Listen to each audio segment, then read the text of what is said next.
यह कहानी मेरे कॉलेज के दिनों की है। मैं, रोहन, एक छोटे शहर के सरकारी इंजीनियरिंग कॉलेज में पढ़ाई कर रहा था।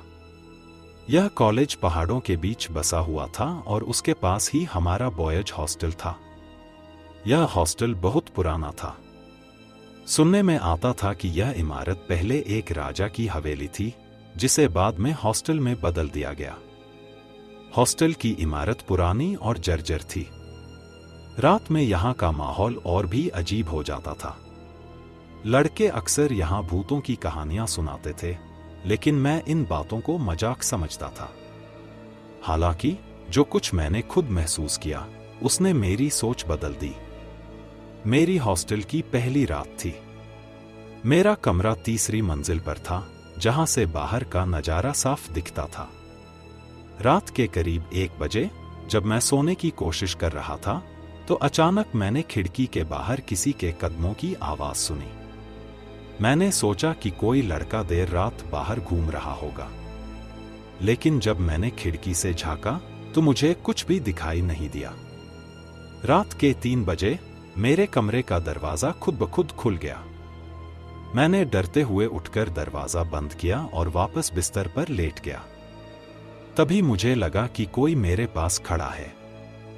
मैं चौंक कर उठा, लेकिन कमरे में कोई नहीं था। अगले दिन मैंने अपने दोस्तों से इन घटनाओं का जिक्र किया। उन्होंने कहा कि यह हॉस्टल पहले एक राजा की हवेली थी, जिसमें राजा ने कई लोगों को कैद करके रखा था। कहते हैं कि उन कैदियों की आत्माएं अब भी यहां भटकती हैं। लोगों ने मुझे यह भी बताया कि तीसरी मंजिल का कमरा नंबर 306 सबसे डरावना है। वहां कई लड़कों ने रात में अजीब चीजें देखी थी। एक रात हम दोस्तों ने मिलकर कमरा नंबर 306 में जाने का फैसला किया। वहां का माहौल बहुत अजीब था। कमरे की दीवारों पर गहरे निशान थे, जैसे किसी ने वहां खरोंच की हो। तभी कमरे के कोने में रखी कुर्सी अपने आप हिलने लगी। हम सब डर गए, लेकिन हिम्मत करके कमरे में रुके रहे। तभी अचानक एक ठंडी हवा का झोंका आया और कमरे का दरवाजा जोर से बंद हो गया। कुछ दिनों बाद मैं अपने कमरे में अकेला था।